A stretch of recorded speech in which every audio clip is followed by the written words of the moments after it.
Styling sets the look and feel of web apps. A good-looking web app is going to make users happier. Here are the main styling options for Elm web apps. The first option is to use inline CSS or cascading style sheets, which is about adding styling details directly as attributes to HTML tags.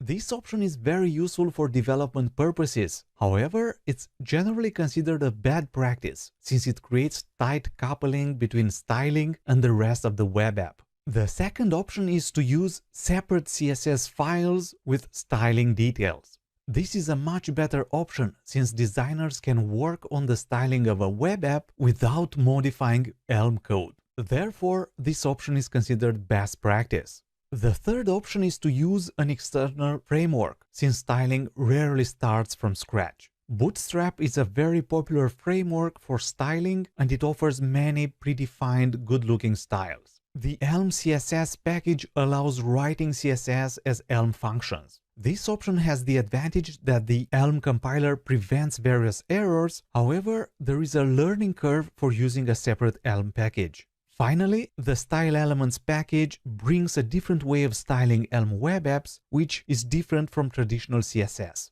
Here are some examples of how to add styling to Elm code. This div uses inline CSS by calling the style function with two strings, font size and 300%. This is going to display the hello string with a font size 3 times larger than default. The second example uses a link node with two attributes. The rel attribute stands for relationship, indicating this link is going to be used as a style sheet. The href attribute stands for hypertext reference and it indicates the external CSS file. To add styling to a particular HTML element, such as a table, call the class function in the list of attributes. This example is going to apply the table stripe styling to the table. Let's apply some styling to our shopping cart. The plan is to add some inline styling by calling the style function. Then let's create a new CSS file and add styling from that file to our shopping cart. Finally, let's add some styling using the popular Bootstrap framework. We are going to use Bootstrap 5 from the following URL. On the demo machine, let's say we want to double the font size of the welcome message. In Visual Studio Code, this displays the welcome message. To increase font size, let's add some inline styling by calling the style function, press enter to auto import, then hover the mouse to get the help message. Notice that it expects two strings with a style and value. We want font size to get the value to 100%. Save the file, switch to the browser and refresh the page. The font size is indeed larger. Still, the message says 0 items, which seems to be a bug. Let's try to fix it. Instead of 0, let's pipe the sum of product quantities from the model. First, we need the list of quantities. Use list map to extract it with the help of an anonymous function that takes a product and returns its quantity. Apply list map to the model.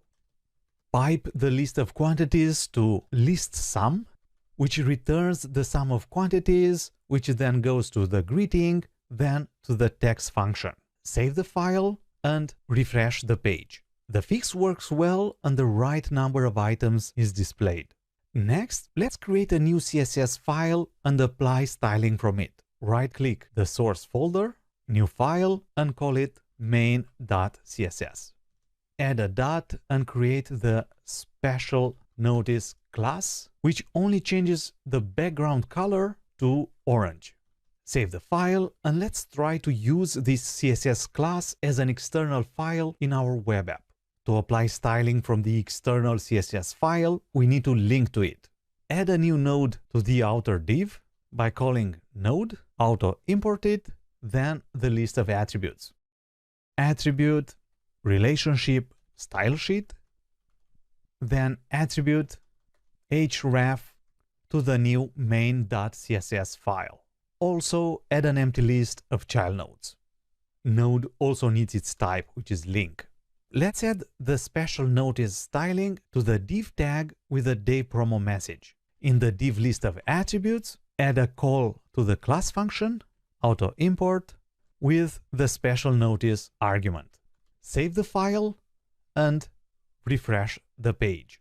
The promo message has the orange background color, which means it got the styling from the CSS file. Perfect.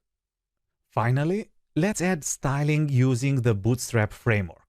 Copy and paste the style sheet link. Then replace main.css with the Bootstrap URL. To add Bootstrap styling to the table, we need to call the class function with table and table striped styling. Let's also make the buttons nicer by adding class, then btn space btn primary, then copy paste this to the other functions. To differentiate the buttons, change this to secondary and to dark. Again, these styles are predefined in Bootstrap. Save the file, go back to the browser to refresh the page. The table and the buttons look great with the new styling. Excellent! This demo wraps up this module. We started this module with the architecture of Elm Web Apps, which is based on the model view update pattern. Then we looked into how to add an event to a web app. Next, we added 2 more buttons and handled their corresponding on-click events. Finally, we looked into styling a web app using inline, styling from a CSS file, and from the Bootstrap framework. Congratulations for adding basic interactivity to the shopping cart. Keep watching to make it even more interactive.